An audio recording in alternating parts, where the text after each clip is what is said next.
Bonjour à toutes et à tous. Donc, si l'enseignement professionnel est aussi peu évoqué dans les documents, comme nous l'avons vu la semaine dernière, que dans les textes littéraires, eh bien, j'incline à penser que ce n'est pas un accident de nos sources. Sources, il est vrai, lacunaires. Et que la raison est à chercher dans un préjugé cultivé de longue date par les Grecs eux-mêmes. Alors ce préjugé consiste à opposer d'un côté la paideia, vous vous souvenez, paideia, c'est l'acquisition qui commence à l'école d'un savoir généraliste visant à un idéal de vie personnel mais aussi collectif, et de l'autre, la mise en pratique routinière d'un savoir spécialisé dans le cadre d'un métier. Alors cette opposition, qui peut se résumer à l'antagonisme entre arts libéraux et arts manuels ou artisanat, mettant en œuvre un système de valeurs qui valorise les premiers et qui déprécie les seconds. Cette opposition est absolument capitale pour notre sujet. Même si j'ai choisi de m'en tenir aux professionnels de l'écrit, dont le savoir relève en premier lieu des arts libéraux, ceux-ci pratiquent un métier qui, par sa nature, on va dire mécanique, et la dimension appliquée du savoir qu'ils mettent en œuvre, se range du côté justement des arts appliqués et de l'artisanat. Et donc l'éducation professionnelle, d'une certaine façon, a fait les frais de ce système de valeurs que j'aimerais maintenant approfondir avec vous. Alors l'opposition entre arts libéraux et artisanat recouvre dans la pensée grecque une série d'autres antithèses dont le second terme est systématiquement dévalorisé. Or la première oppose la techné à l'emperia. La techné étant l'art en tant que science reposant sur la connaissance des causes, tandis que l'autre, l'emperia, est l'expérience empirique, qui est un savoir-faire ne demandant qu'à être reproduit. On comprendra mieux cette opposition à la lecture d'un passage du Gorgias de Platon dans lequel Socrate oppose la cuisine et la médecine. Je le cite, la cuisine me semble être une routine. Et alors là, le traducteur traduit par routine le mot emperia, justement, et non un art, techné, à la différence de la médecine. Et j'en donne cette raison, que l'une, la médecine, quand elle soigne un malade, a commencé par étudier la nature du malade, qu'elle sait pourquoi elle agit comme elle le fait et peut justifier toutes ses démarches. Au lieu que l'autre, dont tout l'effort tend au plaisir, marche à son but sans aucun art, sans avoir étudié la nature du plaisir et ce qui le produit, livré pour ainsi dire au pur hasard, dépourvu de tout calcul, conservant seulement par une pratique routinière, emperia, le souvenir de ce qu'on fait d'habitude et cherchant par les mêmes moyens à procurer du plaisir. Donc médecine, vous voyez, médecine et cuisine utilisent toutes les deux des ingrédients, mais seule la première est digne d'être considérée comme un art car elle adapte les ingrédients à la maladie du patient dont le médecin a préalablement déterminé les causes, tandis que la seconde reproduit des combinaisons d'ingrédients mécaniquement et vise seulement au plaisir sans chercher à connaître les raisons pour lesquelles ces combinaisons y aboutissent. Alors, je doute évidemment qu'un tel raisonnement soit partagé par nos grandes talks, mais quoi qu'il en soit, il traduit le discrédit qui pèse sur certaines formes de savoir-faire, englobant aussi d'ailleurs des formes artistiques qui, chez nous, sont très valorisées. C'est ainsi que l'art de la flûte, vous vous souvenez, pour lequel on a un contrat d'apprentissage, l'art de la flûte est rabaissé au rang de routine et n'a pas le statut d'art, au point que, nous dit Aristote, Athéna, après avoir inventé la flûte, la renia. C'est, nous dit-il, parce que l'étude de la flûte n'enrichit en rien l'intelligence.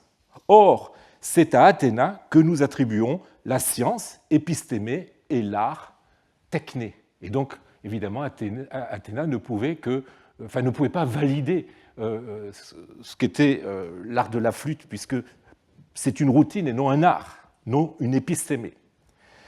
Alors ce discrédit va si loin que les philosophes discutent de l'inclusion ou non des artisans dans le corps des citoyens. Platon, par exemple, propose dans ses lois de ne pas souffrir que travaille au métier d'artisan, diémourgoi en grec, aucun citoyen résident ni serviteur de citoyen résident. Cette dévalorisation a pesé aussi sur le lexique.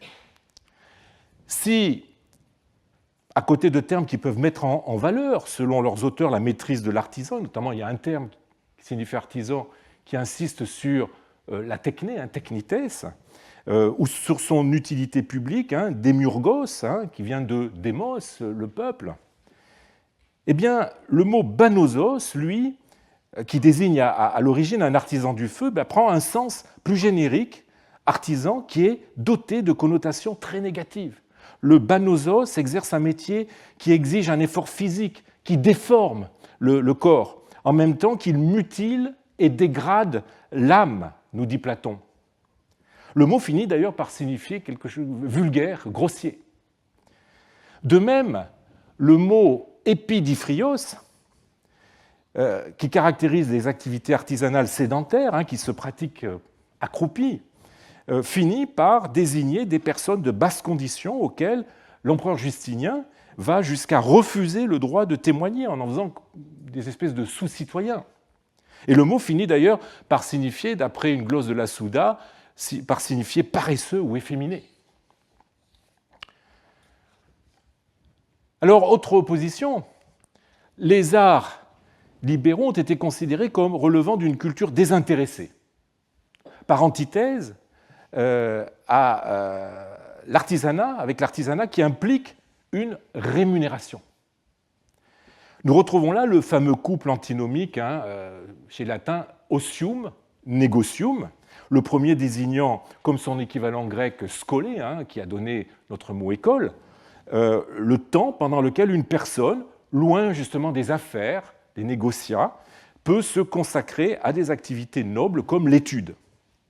Alors, après Platon, qui qui critique même l'utilitarisme intéressé de la sophistique et qui défend une culture désintéressée, qui vise non à l'utilité et au profit, mais à la transcendance de la vérité, et ainsi au développement spirituel de l'individu, sa paideia, eh bien Aristote, après, voit dans la mistarnia, le fait de gagner un salaire, un mistos, eh bien, le principe fondateur de l'artisanat.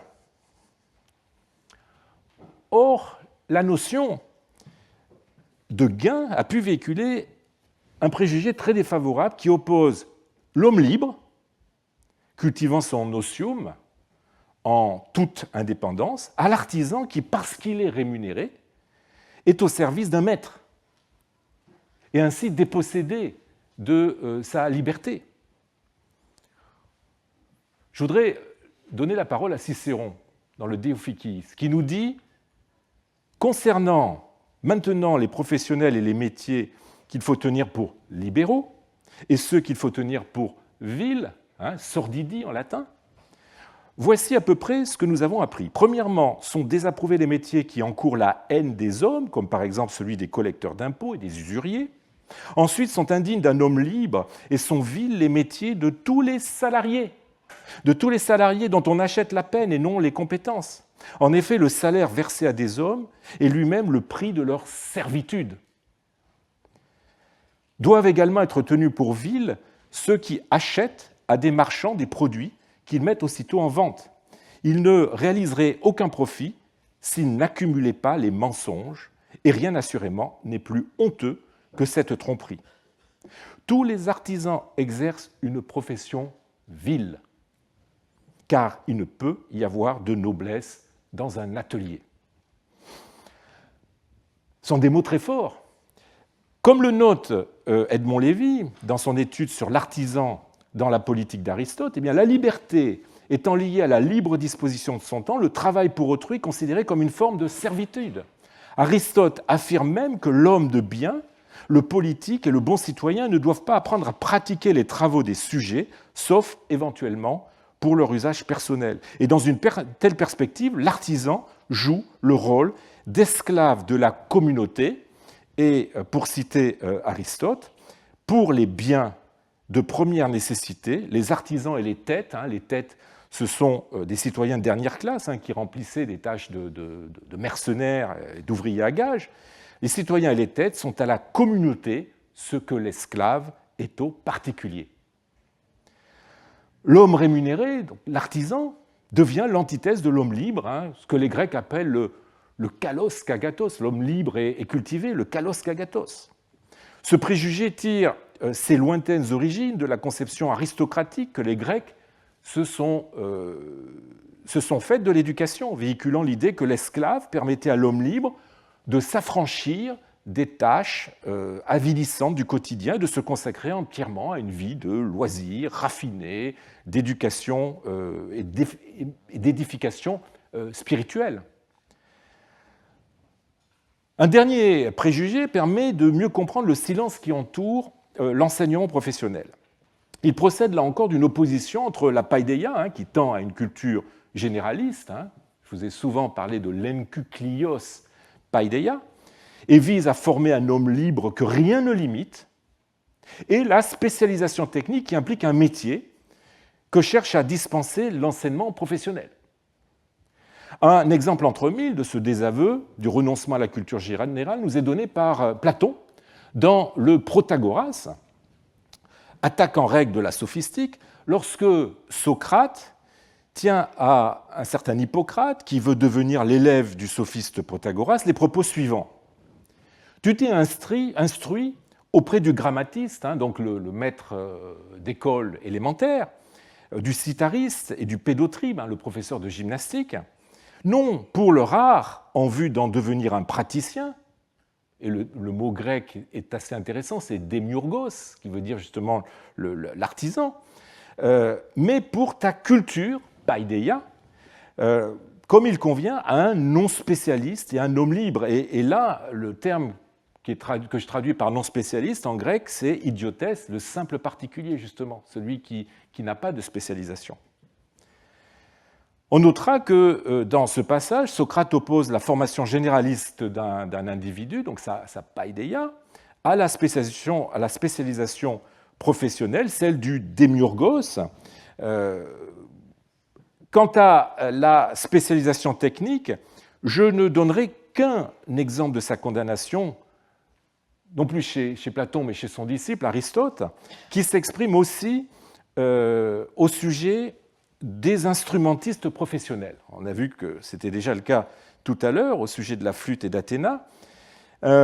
Puisque, voici le texte, puisque pour le choix des instruments et pour l'exécution musicale, nous rejetons toute formation technique, techniken paideian, et par technique spécialisée, nous entendons celle qui prépare à des concours, car dans cette forme d'éducation, l'exécutant ne joue pas d'un instrument en vue de son propre perfectionnement, mais pour le plaisir de ses auditeurs, plaisir qui est vulgaire. C'est pourquoi nous jugeons ce genre d'activité digne non pas des hommes libres, mais plutôt des travailleurs spécialisés, des travailleurs salariés, pardon. Et Aristote de traiter dans la phrase suivante l'instrumentiste de banosos, ce terme dont on a vu qui désignait des artisans de façon très disqualifiante. Alors ces deux exemples font du praticien d'un art libéral un artisan qui renie l'idéal de la paideia grecque, qui borne son intelligence, qui, je dirais même presque, se prostitue pour un client qui le paye. Alors, évidemment, les penseurs grecs ont accepté de leur condamnation certaines formes de spécialisation dans le domaine des arts libéraux, comme la médecine. Et encore, quand celle-ci est, pour reprendre les termes des anciens, celle-ci est logique et dogmatique et non pas empirique. Autrement dit, quand elle relève du logos, de la raison, et non de l'emperia, la pratique routinière. Quand elle analyse, comme nous le dit Platon, la nature des corps et ne se borne pas à la routine et à l'expérience. Mais dans l'ensemble, les penseurs grecs ont condamné la formation spécialisée au nom d'un préjugé profondément et de longue date enraciné dans leur culture.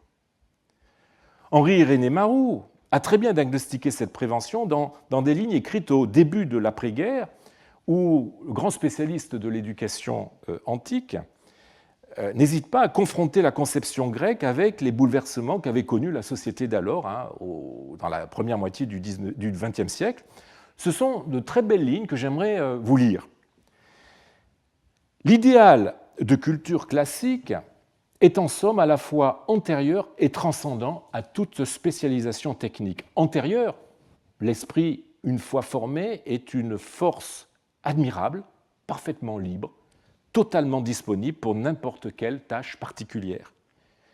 L'éducation hellénistique, continue-t-il, connaît bien un enseignement professionnel, celui qu'assure à un apprenti le maître qu'il accepte comme assistant.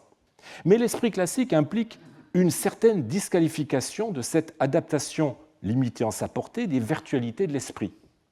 Il demeure entendu comme allant de soi que l'important est d'être un homme intelligent, sachant voir clair et juger droit.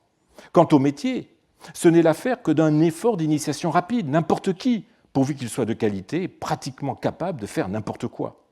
D'autre part, l'idéal classique transcende la technique. Humain au départ, l'homme cultivé, même s'il devient un spécialiste hautement qualifié, doit se préoccuper de rester avant tout un homme. Ici, de nouveau, le dialogue avec l'esprit antique se révèle instructif pour le moderne. Nous souffrons d'une évidente surévaluation métaphysique de la technique. Il est peut-être utile d'entendre les Grecs insister sur la finalité humaine qui seule peut légitimer toute activité spéciale. Il y a un terrible impérialisme au sein de toute technique. En vertu de sa logique propre, elle tend à se développer selon sa ligne en elle-même et pour elle-même, et finit par asservir l'homme qui l'exerce.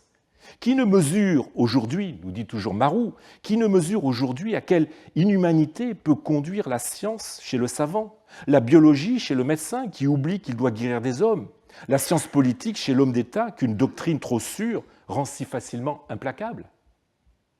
Les classiques nous répètent que toute institution, toute connaissance, toute technique ne doivent jamais devenir une fin en soi. Maniées par des hommes, au service de l'homme, elles doivent toujours se subordonner, et dans leur exercice et dans leur résultat, à cette valeur suprême, l'humain. Fin de citation.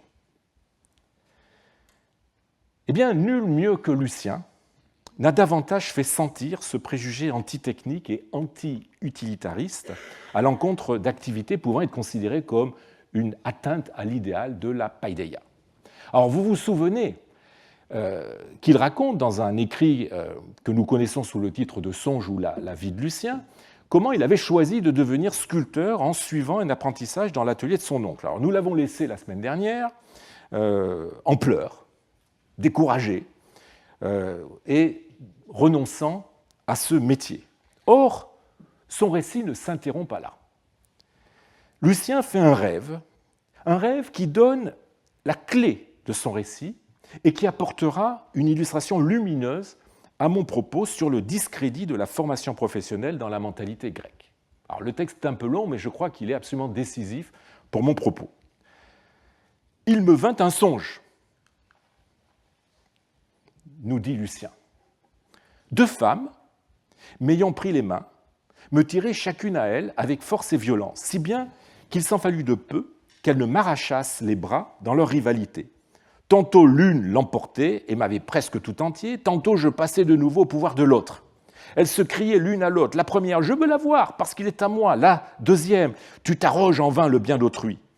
L'une était une ouvrière, virile, aux cheveux sales, les 2 mains pleines de cales, une ceinture à sa robe. Elle était couverte de poussière de marbre, comme mon oncle quand il grattait ses pierres. L'autre avait un beau visage, un maintien noble, un manteau drapé avec décence.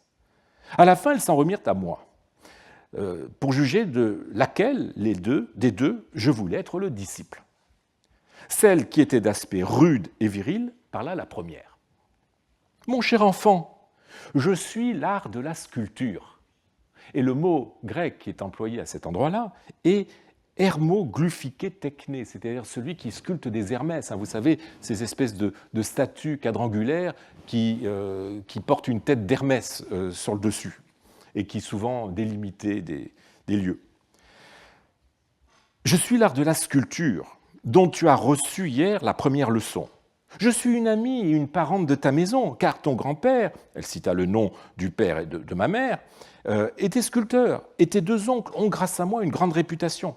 Et là, vous noterez l'insistance de Lucien sur les liens de parenté qui expliquent le plus souvent les choix d'embrasser tel ou tel métier qui conditionne la nature de la formation que suit un jeune.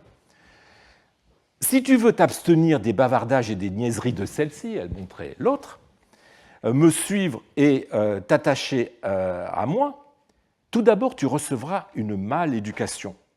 Tu auras des épaules fortes. Et là, vous voyez, on retrouve le thème de l'artisanat qui déforme le corps, ici évidemment exprimé de façon positive. Tu seras étranger à toute espèce d'envie. Tu ne quitteras jamais ta patrie et tes parents pour t'en aller à l'étranger. Ce n'est pas pour tes discours que tout le monde te louera. N'aie point de répugnance à la simplicité de mon extérieur, ni à la saleté de mon habit. C'est en commençant ainsi que le fameux Phidias, et là il va citer le nom des plus grands sculpteurs grecs, que le fameux Phidias a mis au jour son Zeus, que Polyclète a fait son Héra, que Myron s'est fait applaudir et Praxitèle admirer. Car ces illustres artistes sont adorés avec leurs dieux. Si tu prends rang parmi eux, qui pourrait douter que tu ne sois un jour célèbre dans le monde entier? Tu feras de ton père un homme envié, et tu rendras ta patrie illustre. La sculpture prononça ces paroles, et bien d'autres encore, en bredouillant et en écorchant une foule de termes, comme une barbare, enfilant ses mots très vite et s'évertuant à me persuader. Mais je ne m'en souviens plus. La plus grande partie s'est échappée de ma mémoire. Et là, vous voyez, c'est très intéressant parce qu'on voit une critique du métier manuel et de la spécialisation technique qui tourne le dos à l'idéal de la paideia qui vise avant tout la maîtrise de la langue et du raisonnement, notamment à travers la rhétorique. Quand elle eut fini, l'autre commença à peu près ainsi. « Moi, mon enfant, je suis l'étude. » Et quel mot est employé ici? Je vous le donne en mille. Paideia. Je te suis déjà connue et familière. Évidemment, il est allé à l'école. Je te suis déjà connue et familière, bien que tu ne m'aies pas pratiqué jusqu'au bout. Quel bien tu te procureras si tu deviens tailleur de pierre? Et le mot qui est utilisé ici est lithoxoos, terme qui dévalorise le métier de sculpteur. Juste un simple tailleur de pierre. Cette femme te l'a dit. En réalité, tu ne seras qu'un ouvrier. Et ça y est, le mot est lâché. Ergates, l'artisan, l'ouvrier. Travaillant de tes mains. Le texte grec dit littéralement de ton corps, un terme qui file l'antithèse entre l'artisan qui est du côté du corps et l'homme de la paideia qui est du côté de l'esprit. Donc travaillant de tes mains et fondant sur elles tous les espoirs de ta vie. Tu seras toi-même obscur, réduit à un salaire modique et vil, humble d'esprit, inaperçu dans tes sorties, impuissant à secourir tes amis, à faire peur à tes ennemis, à faire envie à tes concitoyens, simple ouvrier, un homme perdu dans la populace, tremblant toujours devant les grands, faisant la cour à celui qui sait parler, menant une vie de lièvre, et là vous avez une référence à peine voilée à Démosthène, qui qualifiait son ennemi Échine de lièvre, menant une vie de lièvre, proie désignée pour le puissant, et vous retrouvez là encore l'idée de l'artisan dépendant de celui qui le paye et qui a abdiqué sa liberté. Quand tu deviendras un Phidias ou un Polyclète, quand tu ferais une foule d'ouvrages admirables, c'est à ton art qu'iront toutes les louanges. Mais personne parmi ceux qui auront vu tes chefs-d'œuvre, pour peu qu'ils aient du sens, ne souhaitera, pour peu qu'il ait du sens, ne souhaitera d'être pareil à toi. Car, quelle que soit ta valeur personnelle, on ne verra en toi que le manœuvre et le mot qui est utilisé est très révélateur, banosos, justement, l'artisan, celui qui vit du travail de ses mains. Si au contraire c'est moi que tu écoutes, eh bien, je te ferai connaître d'abord une foule de choses sur les hommes d'autrefois. Je te rapporterai ce qu'ils ont fait d'admirable, ce qu'ils ont dit. Je ferai de toi un savant, presque universel. En même temps, j'ornerai ton âme. Et là, Lucien continue l'antithèse avec le corps auquel se résume le travail artisanal. J'ornerai ton âme, la partie souveraine en toi, d'une foule de belles choses, tempérance, justice, piété, douceur, équité, intelligence, patience, amour du beau, aspiration à l'idéal. Car voilà vraiment les purs ornements de l'âme. Rien de ce qui s'est fait autrefois, rien de ce qui doit se faire à présent ne t'échappera. Bien plus, avec moi, tu prévoiras même l'avenir. En un mot, je t'apprendrai bientôt tout ce qui est chose divine et chose humaine. Celui qui à présent est pauvre, fils d'un inconnu qui naguère s'était décidé pour un métier civil, sera dans peu un objet d'émulation et de jalousie pour tous, honoré et loué, réputé pour les plus belles qualités, admiré de tous ceux que distinguent leur noblesse ou leur richesse, vêtu d'un habit comme celui-ci, et elle montrait le sien, qui était tout à fait brillant, jugé digne du pouvoir et de la première place. Et quand tu iras en voyage, même en terre étrangère, tu ne seras pas inconnu et obscur. Et vous noterez ici que l'artisan, justement, est un sédentaire. Tu ne quitteras jamais ta patrie et tes parents pour t'en aller à l'étranger. Et ainsi condamné à l'obscurité, alors que l'homme de la paideia voyage, il est appelé à l'étranger, justement par sa réputation. Et vous vous souvenez peut-être de ce que je vous avais dit sur les professeurs il y a 2 ou 3 ans, que ceux-ci étaient amenés à voyager d'un pays à l'autre, d'une province à l'autre. Je continue le texte de Lucien. « Je mettrai sur toi des marques si éclatantes que chacun de ceux qui te verront, poussant son voisin, te montrera du doigt en disant « c'est lui ». Et si quelque événement important surprend tes amis ou la cité elle-même, tous les regards se tourneront vers toi, et s'il arrive que tu prennes la parole, la foule t'écoutera bouche bée, pleine d'admiration pour la force de tes discours, et félicitera ton père d'avoir un tel fils. Et ce qu'on dit de certains hommes qui sont devenus immortels, je l'accomplirai pour toi. Car lors même que tu auras quitté la vie, tu ne cesseras point de vivre avec les gens cultivés. Et le terme qu'utilise ici Lucien est pepaidomenos, c'est-à-dire ceux qui ont reçu la paideia. Tu ne cesseras point de t'entretenir avec les beaux esprits. Tois aristois, nous dit Lucien, c'est-à-dire les meilleurs termes qui manifestent un relent de la conception aristocratique de la culture. Vois ce fameux Démosthène, de qui il était le fils, et quel grand homme j'en ai fait. Vois Échine, fils d'une joueuse de tambourin, comme Philippe l'a honoré à cause de moi. Socrate est levé lui aussi sous la main de cette statuaire.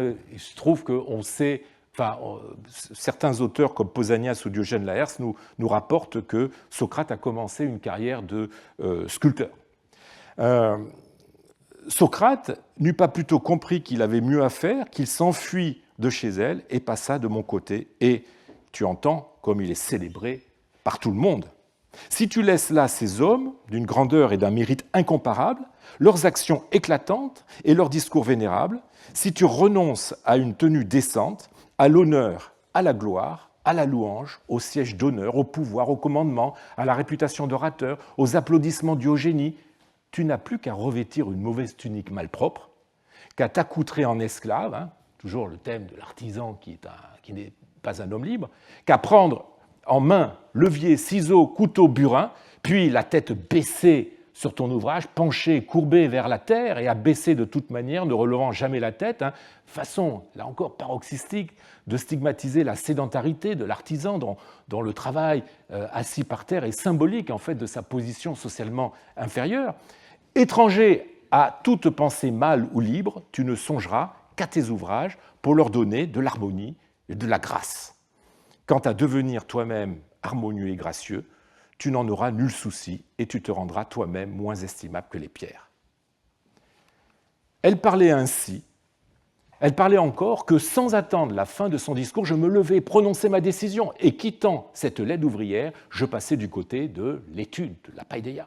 Le cœur en joie, surtout en pensant au bâton et à la grêle de coups que la sculpture m'avait fait asséner la veille à mon début. En se voyant délaissée, elle s'indigna d'abord, se choqua les mains l'une contre l'autre et grinça des dents. À la fin, comme on le raconte de Niobé, elle devint raide et fut changée en pierre. Si vous trouvez cela extraordinaire, eh bien, ne vous montrez pas incrédule, car les songes opèrent des miracles. Mais l'autre, tournant les yeux vers moi, eh bien, dit-elle, je vais te récompenser de ce jugement, car tu as bien jugé le procès. Évidemment, vous avez ici un clin d'œil au jugement de Paris. Viens maintenant, monte sur ce char. En même temps, elle me montrait un char attelé de chevaux ailés qui ressemblait à Pégase, afin que tu saches quelle grande chose tu aurais ignorée si tu ne m'avais pas accompagné. Quand je fus monté, elle poussa les chevaux et les rênes en main, les conduisit, élevés dans les hauteurs du ciel. Je regardais en partant du levant pour aboutir au couchant les villes, les nations et les peuples, jetant comme Triptolème une sorte de semence sur la terre. Mais je ne me rappelle plus ce que c'était. Tout ce que je sais, c'est que des hommes qui regardaient d'en bas me louaient et que ceux chez qui j'arrivais accompagnaient mon vol de leur acclamation. Et donc là, on assiste à une véritable apothéose, au sens propre du terme, de Lucien qui a choisi la paideia. Voilà la vision que j'eus au sortir de l'enfance. Mais Lucien veut donner à son récit une valeur paradigmatique et morale, et c'est la conclusion de quelques lignes que je vais vous lire maintenant. Si je vous ai raconté mon songe, c'est pour que les jeunes gens prennent le meilleur parti et s'adonnent à l'étude, paideia.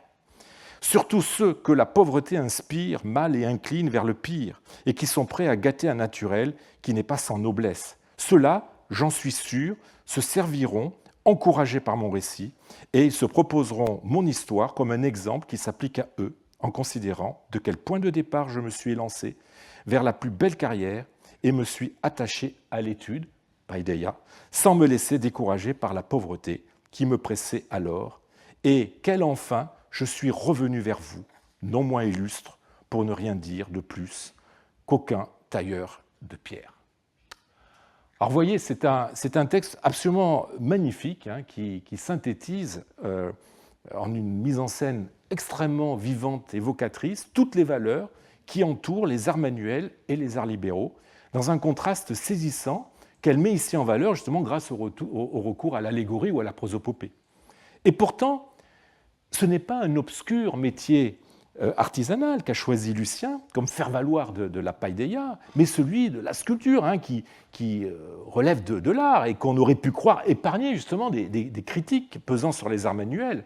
Mais de même qu'Aristote condamnait les musiciens qui dénaturent la pratique, qui dénaturent par la pratique la musique en soi, un des arts libéraux, dont la théorie est enseignée dans le cadre de l'Enkyklioos Paideia, et bien de même, la sculpture est ravalée au rang d'artisanat, probablement parce qu'elle implique une pratique routinière et technique qui en altère la transcendance artistique. Les métiers dont je compte vous parler cette année relèvent du même schéma. Le scribe ou le copiste ont beau manier les écritures et les mots dans le sillage de l'enseignement du grammatiste ou du rhéteur, du grammairien ou du rhéteur, ils ne sont que des exécutants, que des ouvriers des lettres. On pourrait aller jusqu'à dire qu'ils sont aux décideurs dont ils prennent en copie les décisions, par exemple, aux écrivains dont ils recopient les œuvres, ce que les instrumentistes ou les sculpteurs sont à l'art. Leur formation, dans le contexte éthique et psychologique que je viens de dégager, ne pouvait être que vouée à une forme de discrédit ou d'indifférence de la part des auteurs qui auraient été susceptibles de nous les faire mieux connaître. Discrédit et indifférence qu'aurait à son tour embrassé la recherche moderne, comme le rappelle, comme j'ai eu l'occasion de vous le dire au premier cours, et comme le rappelle l'auteur du chapitre sur les esclaves dans le Companion to Ancient Education. Je vous cite juste quelques lignes. Ce que l'on appelle l'éducation libérale ou élitiste diffère considérablement du type d'éducation populaire que la plupart des enfants, esclaves ou libres, auraient reçu. Contrairement à l'éducation élitiste, l'éducation populaire était professionnelle et impliquait la transmission de compétences dans l'agriculture et d'autres métiers.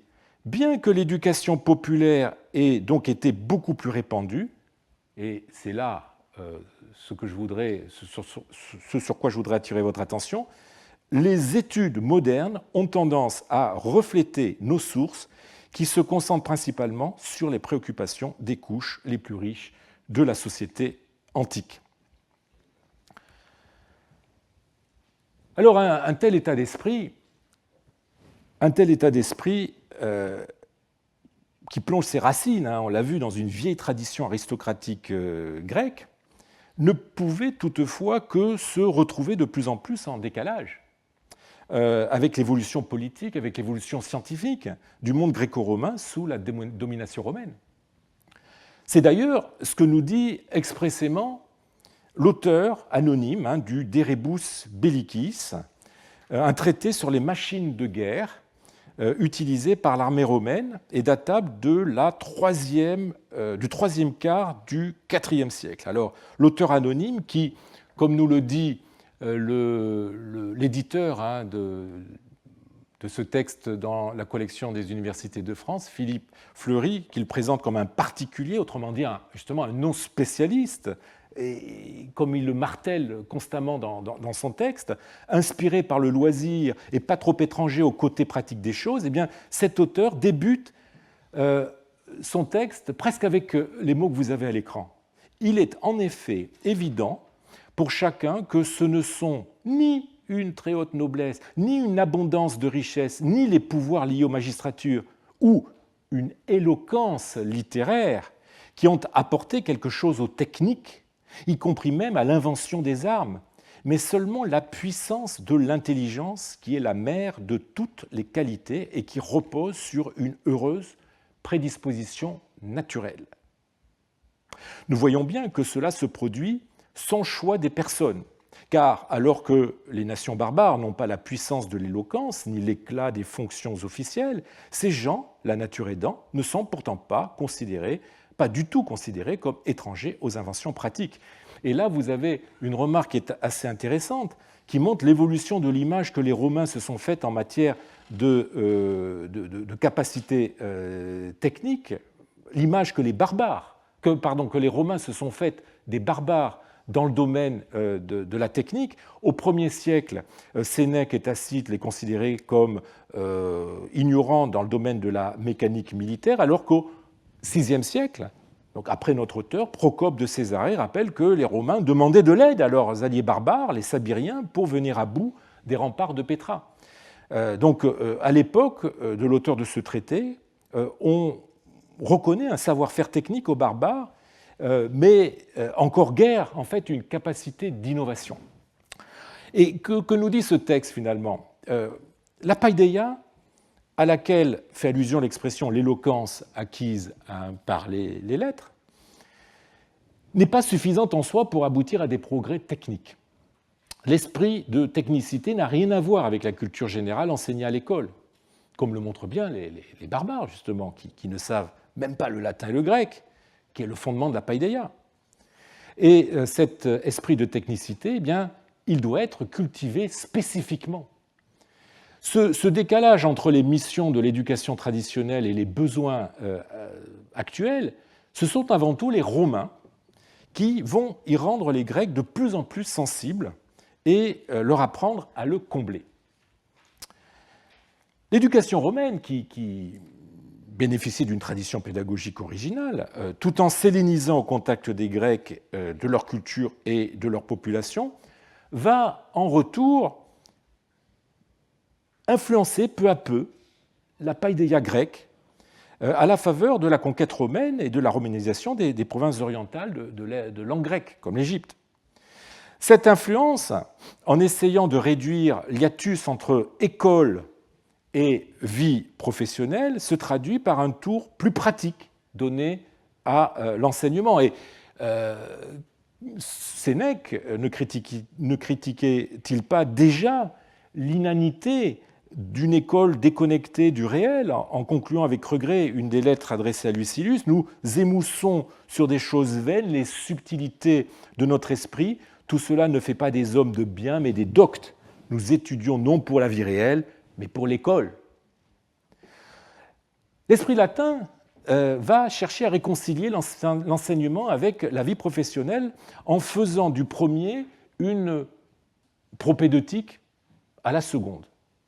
L'enseignement de la rhétorique, si central chez le grammairien et le sophiste, donc le niveau médian et supérieur de l'enseignement généraliste, se met à privilégier, à côté de sujets liés à la mythologie, à l'histoire légendaire de la Grèce, dont l'école grecque a toujours été si friande, eh bien, se met à privilégier des sujets concrets en rapport avec la vie réelle et le contexte juridique et politique contemporain. Il suffit pour s'en rendre compte d'ouvrir la rhétorique à Hérénius, qui est un manuel datable du 1er siècle avant Jésus-Christ, pour voir tout ce qui sépare la rhétorique latine, et dont ce traité est le premier manuel conservé, tout ce qui sépare la rhétorique latine de la grecque. Certes, loin de tourner le dos à ses collègues grecs, l'auteur est profondément marqué par la rhétorique grecque. Il ne pourrait pas en être autrement. Il est marqué par cette rhétorique dont il synthétise plusieurs courants. Mais il cherche à acclimater leur rhétorique à un certain esprit latin.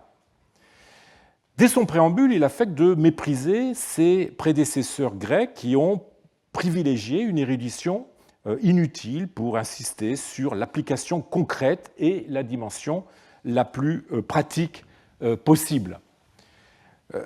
Il nous dit « J'ai laissé ce que les Grecs, auteurs de manuels, sont allés chercher pour en faire un vain étalage. Dans la crainte de paraître trop peu savants, ils ont pris des éléments hors sujet pour qu'on crût leur science plus difficile à connaître.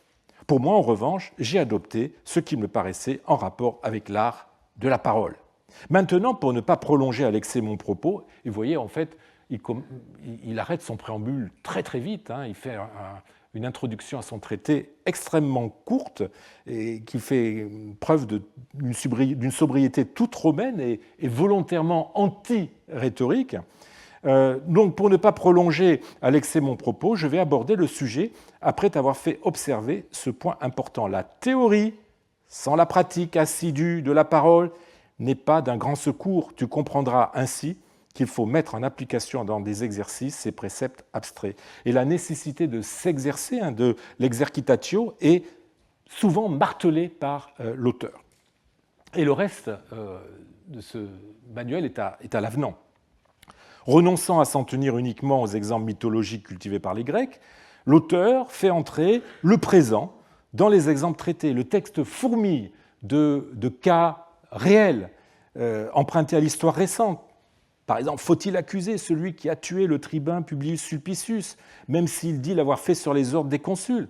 Là, vous avez une référence à l'assassinat commandité par Sylla en 88, ou d'autres cas renvoyant à la situation politique. Il y est question, par exemple, de la guerre sociale en 90-88, avant Jésus-Christ.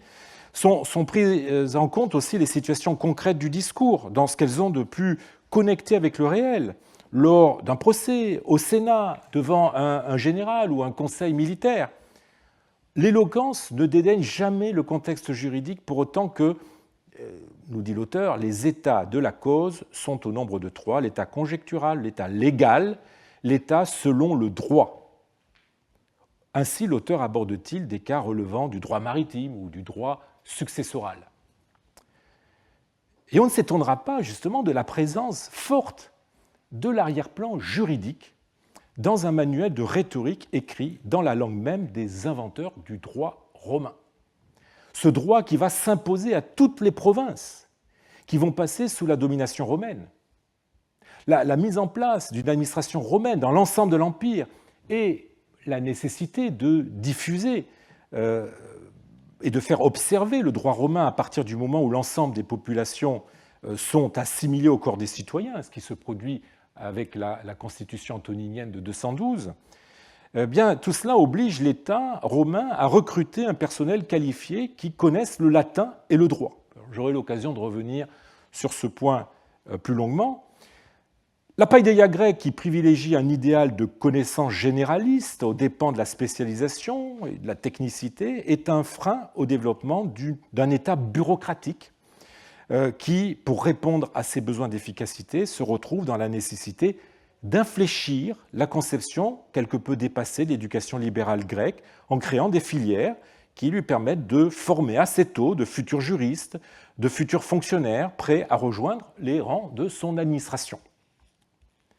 Et la régression de l'esclavage au IVe siècle, lorsque l'approvisionnement en esclaves devient plus difficile avec la récession des guerres de conquête, la régression de l'esclavage rend d'autant plus nécessaire la formation d'agents techniques qui remplissent la pléthore de tâches subalternes qu'impliquent les multiples rouages administratifs. On comprend alors que l'État romain se soit intéressé de près à l'école et ait cherché à accommoder à ses besoins, particulièrement à partir de Dioclétien, et chercher à accommoder cette école, donc, notamment, je le disais, à partir de Dioclétien, qui fit de cet État, pour employer le terme de Marot, une monarchie bureaucratique. Et je parle de Dioclétien, mais Constantin lui emboîta ensuite le pas. L'action gouvernementale en la matière a même été qualifiée d'offensive de technicité. L'expression est due à un spécialiste de Libanios, Paul Petit. Offensive de technicité, tant l'État avait un besoin urgent de techniciens et non plus de beaux parleurs au savoir aussi large que superficiel ou, soyons gentils, peut-être inadapté. Constantin, par exemple, orienta de force certains étudiants d'Afrique vers des études d'architecture, accordant aux architectes et un nombre d'artisans des exemptions qui, jusqu'ici, étaient réservées aux enseignants. Le même Constantin promulgua en 331 une loi déclarant que les fils des membres du personnel administratif, que leur père soit encore en fonction ou ait déjà quitté leur fonction, succéderont à leur père dans leur poste. Et ce privilège fut ensuite interprété comme un devoir et les successeurs de Constantin tentèrent de former une caste héréditaire de fonctionnaires, comme le dit Kundurević, dont vous avez l'étude citée à l'écran. Ainsi, le fils de Constantin, Constance II, commença même à recruter ses fonctionnaires parmi les tachygraphes, les techniciens de l'écriture sténographique, qui n'avaient pas fait le plus souvent d'études classiques, comme s'en plaint Libanios, ainsi que nous allons bientôt le voir. Après la parenthèse du règne de Julien, qui diminua le nombre de fonctionnaires et réserva les postes supérieurs à des païens formés selon la tradition de la libre culture non assujettie aux diktats de la spécialisation, eh bien, le contrôle intéressé de l'État sur les étudiants reprit et aboutit à des mesures extrêmes avec Valentinien, qui, en 370, promulgue une loi qui assure la surveillance stricte des étudiants fréquentant les écoles de Rome et de Constantinople.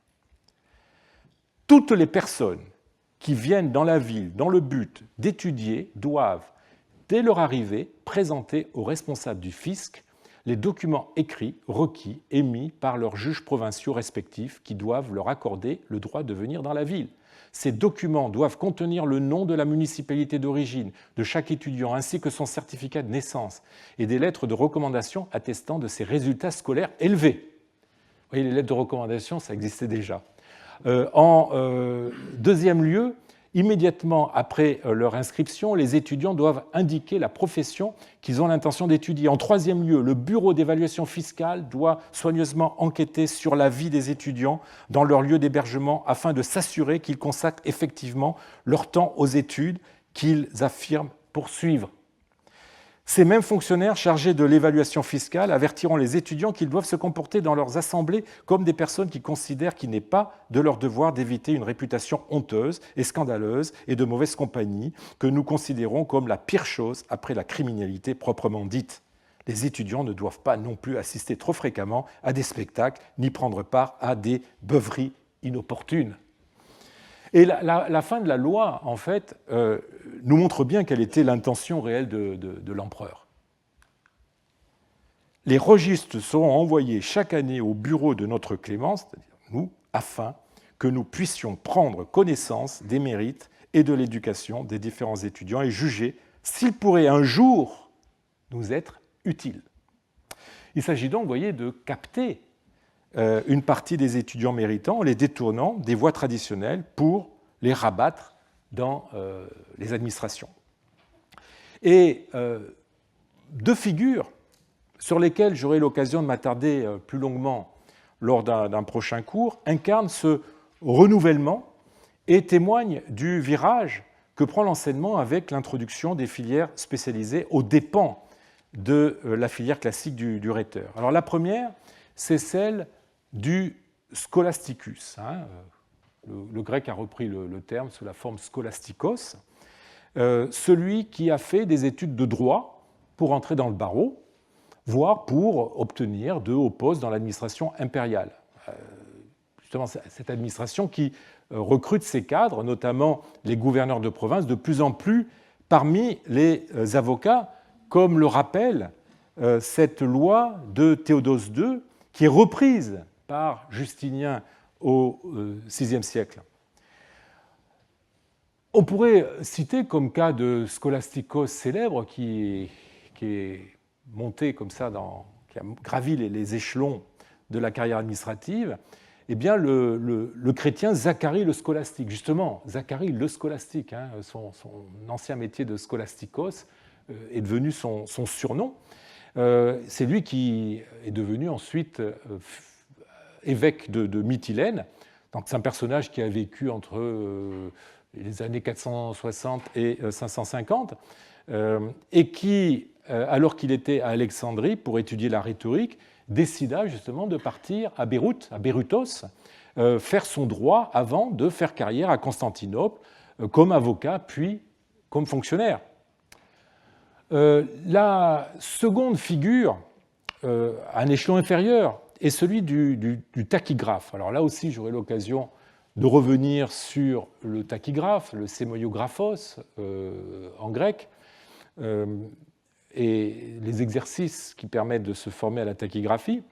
Le tachygraphe occupe une place de plus en plus voyante dans l'administration, aussi bien de l'État d'ailleurs que de l'Église, du fait de l'importance qu'acquiert dans ce contexte de bureaucratisation galopante la consignation des procès-verbaux, de réunions, d'auditions, de synodes variés. Il fallait des gens pour prendre note de façon la plus précise possible les débats, les discours, etc.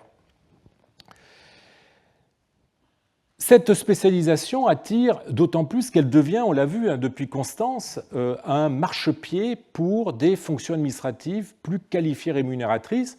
C'est ainsi que Jean le Lydien, 491, qui est mort entre 557 et 561, qui est un auteur à qui on doit plusieurs traités qui nous sont conservés, Jean le Lydien commença sa carrière comme tachygraphe à la préfecture du prétoire avant de gravir les échelons. Il devient un des 3 protoi cartularioi, puis cartularos auprès des commentariensis, c'est-à-dire de ceux qui sont en charge de la branche judiciaire de l'administration. Ces deux figures, le scholastikos d'un côté et le tachygraphe de l'autre, sont emblématiques de ce qu'on pourrait appeler une culture de fonctionnaire qui est en train de se mettre en place à partir du IVe siècle et qui prend de plus en plus de terrain face à l'éducation classique. Et ce n'est pas un hasard si à ce changement de paradigme culturel correspond dans le temps une très nette augmentation, voire une explosion même du nombre de papyrus livrant des exercices d'apprentis juristes, d'apprentis secrétaires, comme nous aurons l'occasion de le découvrir plus tard, dès la semaine prochaine. Je vous remercie.